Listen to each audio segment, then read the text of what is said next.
Craig se regarde dans le miroir de la salle de bain, essayant de déterminer s'il peut maîtriser ses émotions. Cela lui prit 1 minute, mais il réussit à obtenir l'expression sereine dont il avait besoin.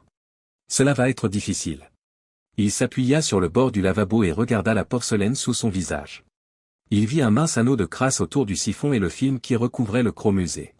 La brillance avait disparu. Quelle métaphore! Il gémit et tendit l'oreille, espérant entendre un bruit de pas lourd dans le couloir, suivi du bruit de la porte d'entrée qui se refermait. Mais il n'entendit rien. S'il restait plus longtemps dans les toilettes, il aurait l'air de se cacher.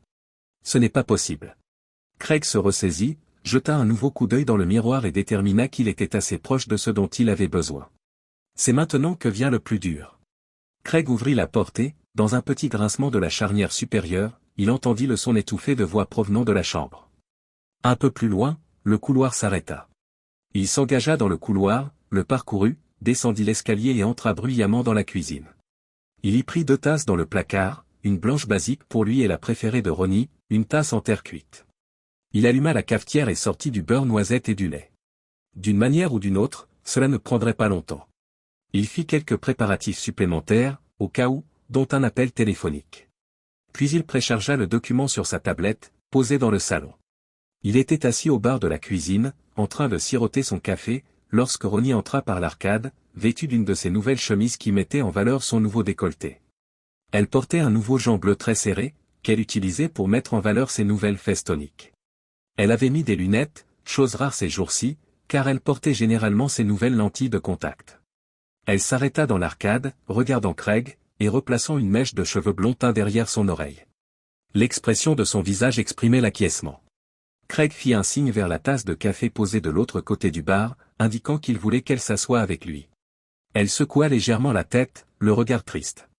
Ronnie fit 2 pas vers le bar et s'assit, fixant sa tasse. Craig resta muet. Au bout de quelques secondes, Ronnie le regarda, s'attendant à ce qu'il dise quelque chose en premier. Mais Craig resta muet, continuant à la regarder. Et maintenant, demanda Ronnie, se redressant sur sa chaise en réalisant qu'elle s'était légèrement affaissée. Craig répéta à voix haute, d'une voix calme et posée, « Eh bien, je crois que tout est fini, n'est-ce pas ?» Ronnie ferma doucement les yeux.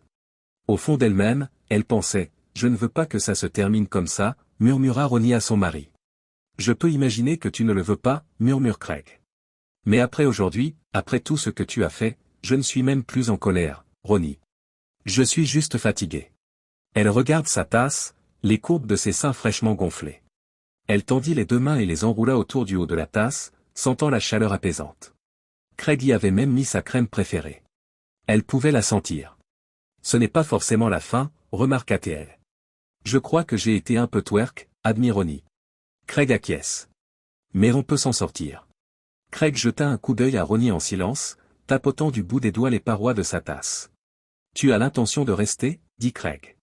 Après un long délai, Ronnie n'avait pas l'habitude d'être désavantagé par rapport à son conjoint.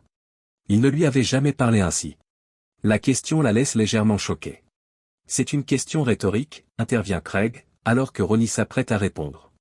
Après tout cela, Craig fait un signe en direction de leur chambre. Non, pas question. Ronnie soupire, essayant de trouver un moyen de faire comprendre à Craig que cela ne veut rien dire. Je ne ressens rien pour lui. C'était juste pour le plaisir. Je ne suis pas d'accord, remarque Craig en prenant une courte gorgée de son café.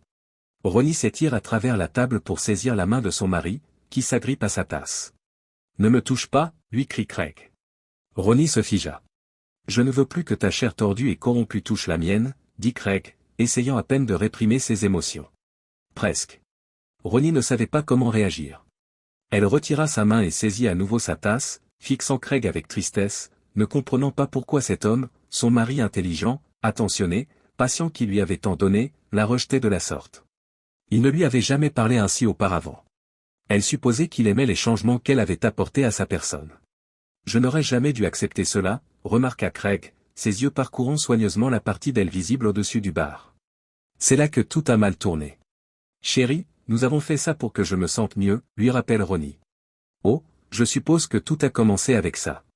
La voix de Craig était empreinte de colère, alors que son regard restait fixe. Son ton, lui, ne l'était pas. Il a essayé de tout garder à l'intérieur, liposuction, lifting du visage. Puis l'augmentation mammaire initiale, suivie d'opérations dentaires, puis d'une seconde opération des seins, simplement pour les rendre plus volumineux. Une opération du nez, tout cela. Oui, c'est vrai. Au début, c'était pour que tu te sentes mieux. Ronnie tenta de répondre, mais Craig lui coupa la parole. Après la première augmentation mammaire, il s'agissait de se rendre aussi sexy que possible. Ronnie se leva si rapidement que le tabouret du bar se renversa. Et qu'est-ce qu'il y a de mal à cela? Je n'ai jamais été sexy, tenta Craig en reprenant son souffle pour dire quelque chose, mais Ronnie était sur une lancée, en partie par culpabilité, en partie par envie de passer à l'offensive, et en partie par peur. J'ai toujours été ennuyeuse. Véronica, se plaint Ronnie. Véronica moyenne. Personne ne me regardait jamais. Personne ne m'a jamais remarqué. Oh, bien sûr, j'étais intelligente et je réussissais bien à l'école, mais personne ne voulait de moi. Personne ne me désirait. Ça m'a anéanti, Craig. Alors oui, quand j'en ai eu l'occasion, j'ai arrangé ça. Craig ricane. Maintenant, je suis sexy. Les hommes me veulent. Ronnie pointe son doigt vers Craig, qu'il observe depuis le bar de la cuisine. J'ai de gros seins. J'ai des fesses. J'ai des cheveux. Mon nez est réparé. Plus personne ne me regarde. Tu ne peux pas supporter ça. Craig sourit à sa femme, mais Ronnie s'en moque. Ton petit égo fragile ne supporte pas que j'ai pris mon problème en main, que je me sois rendu désirable aux yeux des hommes, et que tu aies vu cela comme une menace, clame Ronnie, la voix plus forte. Tu ne peux pas supporter le fait que tu sois marié à tout cela. Ronnie a caressé ses mains le long de ses seins, de sa taille et de ses hanches, couvrant tout ce que ses mains pouvaient atteindre. Puis elle a levé les mains et les a frottées dans ses longs cheveux blonds, tout en bombant le torse et en se déhanchant. Elle avait répété ce mouvement et cette position en permanence. Tu es petit, crie Ronnie à son mari en prenant une autre position. Et tu ne peux pas supporter ce que je suis devenu. Tu préférerais que je reste simple, Véronica, que je vive dans notre petite maison, que je conduise nos vieilles voitures, que je vive tout simplement. Ronnie le siffle, sentant qu'elle se maîtrise de mieux en mieux à chaque remarque. J'ai fait refaire mes seins, et je ne me suis pas arrêté là, explique Ronnie. On m'a enlevé la graisse de la taille, et j'ai eu une prime pour ça. On m'a refait le nez et j'ai décroché un nouveau client. Plus je suis sexy, plus je gagne. Ronnie pose les mains sur les hanches et regarde intensément son mari. Il lui rendit son regard sans broncher. Vous, les hommes, vous êtes si simples, se moque Ronnie. Vous pensez avec la mauvaise partie, pas avec votre cerveau, et j'en profite. Tu vois ces seins? Ronnie se penche à nouveau plus près. Ces seins que tu aimais m'ont valu une prime de $5000, et ils vont m'en rapporter encore plus. Ronnie tire sur une mèche de cheveux. Ces extensions de cheveux, tu te souviens quand j'avais les cheveux noirs? De l'autre main, Ronnie désigne une mèche de cheveux. Vous, les hommes, vous réagissez aux blondes. J'ai fait ça, et les hommes ont commencé à me jeter des regards en coin. Ronnie se retourne et pointe son postérieur dans la direction de Craig. Regardez-moi ça. Les hommes trébuchent pour essayer de me regarder quand je passe à côté d'eux. Ronnie se retourne alors vers son mari, qui n'est pas impressionné. Tout cela, dit-elle en se désignant, grâce à cela, j'ai décroché le poste de directeur régional par la chambre à coucher, et j'obtiendrai aussi la prochaine promotion. Craig, tout cela est un investissement. Espèce d'idiot. S'écrie Ronnie. Un investissement en moi, en nous, en notre avenir. Bien sûr, je profite de la stupidité des hommes, mais j'en ai eu assez d'être ignoré, d'être négligé. Si tu ne peux pas le supporter, pars. Et si tu peux, bon sang, accepte-le. Partir, demanda Craig, le ton serein, la voix à un volume normal, un léger sourire se dessinant sur ses lèvres. Si tu es trop faible pour gérer ça, alors oui, fous le camp. Ronnie hurla, quand tu reviendras, je te laisserai peut-être réessayer, mais il faudra que tu changes d'attitude. Non, répond Craig en levant sa tasse et en buvant une gorgée. Non. Non. Non. Hurle Ronnie. Craig répond, non. Ronnie s'est approchée du bar et s'est appuyée dessus, essayant de paraître agressive aux yeux de son mari. Alors si tu restes, tu ferais mieux de suivre le programme, espèce d'abruti, a-t-elle ajouté. Je ne supporterai pas ces conneries. Sérieusement, Craig, si tu ne peux pas le supporter, fous le camp. Non, répond Craig, la voix froide. Tu n'es qu'une pauvre merde.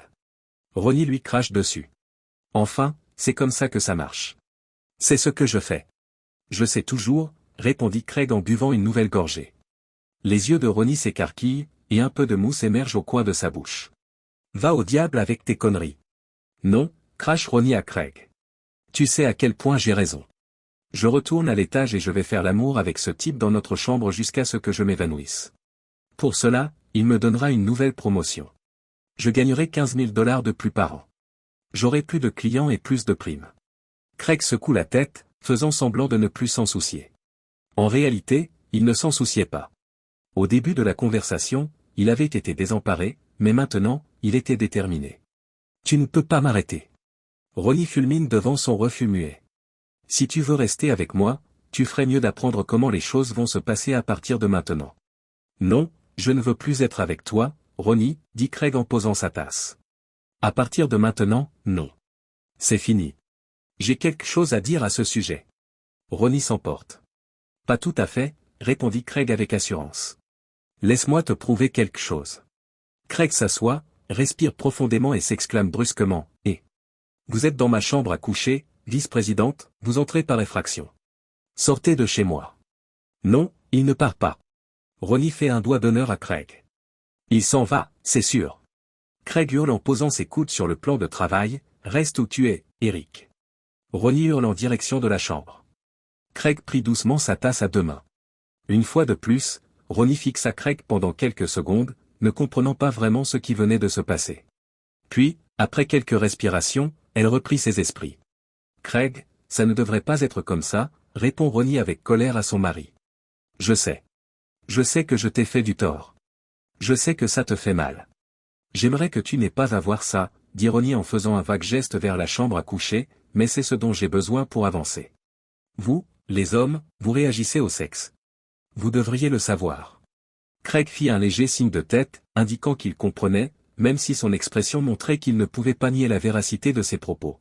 « Je me sens bien, chérie. Vraiment ? On ne m'ignore plus.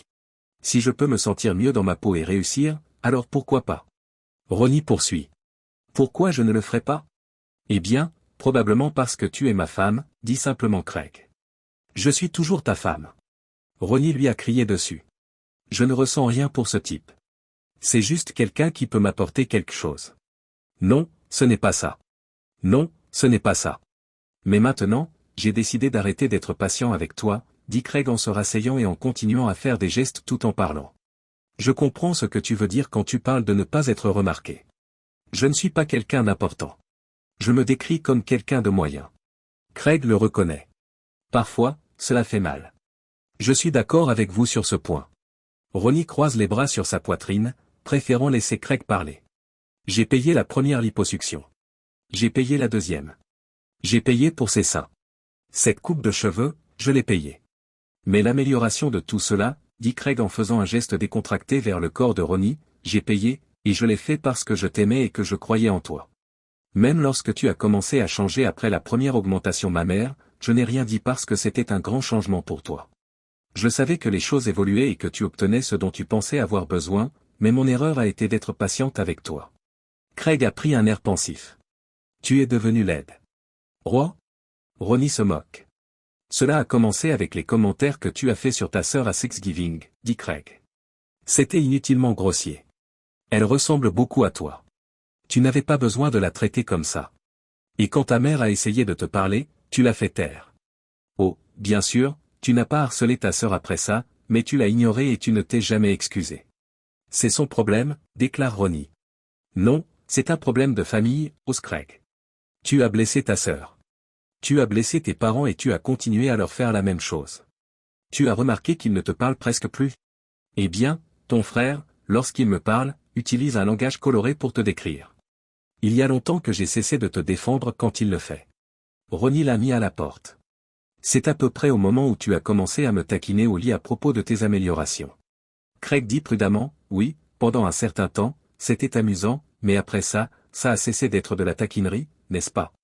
Craig lance un regard interrogateur à Ronnie. Au bout d'un moment, tu as commencé à essayer de me convaincre que tu étais en quelque sorte supérieur à moi. Tu aimais ça. Il m'a fallu du temps pour comprendre que tu aimais m'humilier, seulement dans la chambre à coucher, mais c'était quand même là. Et alors, demande Ronnie avec un sourire en coin. Et puis tu t'es retourné contre tes anciens amis. Craig dit, Jules, tu as été horrible avec elle. Elle était ta demoiselle d'honneur. Tu te souviens? Ronnie se contente de hausser les épaules. Qu'elle aille se faire voir si elle ne voit pas l'évidence. Eh bien, elle l'a vu, a confirmé Craig. C'est pour ça que vous n'êtes plus amis. Ronnie ferma les yeux, prit une grande inspiration, souleva une fois ses sourcils de frustration, puis les baissa en attendant que Craig continue. Tu allais de plus en plus mal, dit Craig, tu t'éloignais de plus en plus de la Véronica dont j'étais tombé amoureux. Oui, elle n'était pas un mannequin ou un top modèle, mais elle était aimante, amusante, intelligente, un peu insécure et charmante, attentionnée, compatissante, nulle en cuisine, et une amie extraordinaire, ma meilleure amie. Ronnie regarde Craig avec une expression troublée. Et toi, dit Craig en montrant Ronnie d'une main ouverte, tu n'es qu'une méchante poupée en plastique, une que je n'aime pas et que je ne supporterai plus. Alors dégage. Ronnie crache en montrant la porte d'entrée. Non, dit simplement Craig. On frappa à la porte de l'autre côté de la maison. Désolé, marmonna Craig, qui se leva et quitta la pièce. Et maintenant, qu'est-ce qui se passe, répondit Ronnie en levant les yeux au ciel lorsqu'on frappa à la porte. La sonnette retentit et Ronnie entendit Craig s'exclamer, j'arrive. Ronnie se pencha en arrière pour voir qui était à la porte lorsque Craig l'ouvrit. En ouvrant la porte, Craig salua deux officiers de police en uniforme, un homme et une femme. Entrez, entrez. En entrant, les deux policiers ont immédiatement reconnu Ronnie dans l'embrasure de la porte de la cuisine. La femme policière a demandé, monsieur? Oui, merci d'être venu, répond Craig en sortant son portefeuille de sa poche. Il sort son permis de conduire et le présente à l'agent. Voici ma carte d'identité. Je suis le seul propriétaire de cette maison. À l'étage, dans la chambre, il y a un intrus sur ma propriété. De plus, j'ai besoin d'aide pour expulser cette femme des lieux. Craig fait un signe de tête en direction de Ronnie. Craig. Cria Ronnie en se dirigeant vers lui. La policière demande, est-il armé? Que s'est-il passé? Craig, arrête. Ronnie hurle. Ce n'est pas vrai. Attendez, dit Craig en passant devant la police et Ronnie. Il est entré dans la pièce et a pris sa tablette sur la table du canapé. Il l'alluma et murmura, attendez. Il ouvrit un document, retourna dans la pièce et tendit la tablette au policier. Qu'est-ce que c'est? Demanda le policier en scannant le document. Il l'examina, puis regarda le permis de conduire de Craig et lui rendit la tablette. D'accord, vous êtes le propriétaire. Qu'est-ce qui se passe ici? Craig hurle, à la fois indigné et un peu effrayé, elle n'aimait pas la tournure que prenaient les événements. C'était hors de son contrôle. Je suis rentré chez moi et j'ai trouvé ma femme au lit avec son employeur. Il se livrait à des actes obscènes, explique Craig. J'ai dit à l'homme qu'il était en train de violer ma propriété, mais il est toujours là. J'aimerais qu'il soit expulsé, et je veux porter plainte. La policière grommelle quelque chose à propos des appels domestiques haineux. J'ai invité cette personne ici. Explique Ronnie en jetant un coup d'œil à son mari. Il n'est pas en train d'entrer sur la propriété de qui que ce soit. Excusez-moi, madame, dit l'officier en essayant d'éviter de regarder le décolleté que Ronnie était en train d'exposer. Mais si un membre de la famille prétend qu'un étranger a pénétré dans une propriété privée en vertu des nouvelles lois de la ville, cette personne doit partir. Sinon. L'officier haussa les épaules. L'avez-vous informé qu'il n'était pas le bienvenu? Oui, répond Craig. Je l'ai crié depuis les escaliers. Je ne lui ai pas dit face à face. Pour autant que je sache, la porte était fermée et je ne voulais pas risquer une rencontre directe, mais j'ai un enregistrement. Craig tapote sa poche de poitrine, indiquant son téléphone. J'aimerais aussi qu'elle. Craig jeta un coup d'œil à Ronnie, qu'elle soit retirée des lieux. Je ne veux pas qu'elle soit arrêtée. Je ne veux pas qu'elle soit arrêtée, juste qu'elle soit emmenée. L'agent féminin demanda s'il y avait eu des violences, tandis que l'agent masculin parlait dans sa radio. Elle regarde directement Ronnie. Quoi? Non, dit Ronnie. Je ne l'ai pas touché. Elle montre Craig du doigt. Je veux dire qu'il t'a frappé, précise la policière. Mais je suppose qu'il ne s'est rien passé. Monsieur, puis-je vous demander de me montrer où se trouve la chambre à coucher? Demande le policier. Mon équipier va rester ici avec cette femme. Bien sûr, répond Craig en passant devant les deux femmes. Madame, pourriez-vous rester avec moi? Demande la policière en regardant Ronnie, mais cette dernière commence à regarder son mari et le policier monter les escaliers. Ce n'est pas normal. Je suis sûr que c'est ce que vous ressentez, madame, a répondu l'officier. 10 minutes plus tard, le policier a crié, je descends, et a descendu l'escalier, suivi de deux autres personnes. Dans le virage au bas de l'escalier, l'employeur de Ronnie arrive en tête. Il portait un pantalon de costume dont le bouton était fermé, mais sa braguette et sa ceinture étaient défaites. C'était tout ce qu'il avait sur lui, son torse pâle et ses cheveux en désordre, mêlés à des yeux furieux, donnaient l'image d'un type malheureux. Il jeta un regard mauvais à Ronnie en la dépassant et en se dirigeant vers la porte. Derrière lui, le policier tenait d'une main une veste, une chemise, une cravate et des chaussures avec des chaussettes à l'intérieur, tandis que son autre main saisissait le patron de Ronnie par les menottes dans son dos. Au passage, le policier jeta un coup d'œil à son compagnon et hocha la tête. « Je vais la laisser rassembler ses affaires », dit la femme flic à son compagnon. Craig se tenait à l'écart, observant ce qui se passait. « Craig, ne fais pas ça. » Ronnie supplie son mari, comprenant ce qui est en train de se passer. « C'est déjà fait, » regrette Craig. « Je ne me sens pas en sécurité avec toi ici.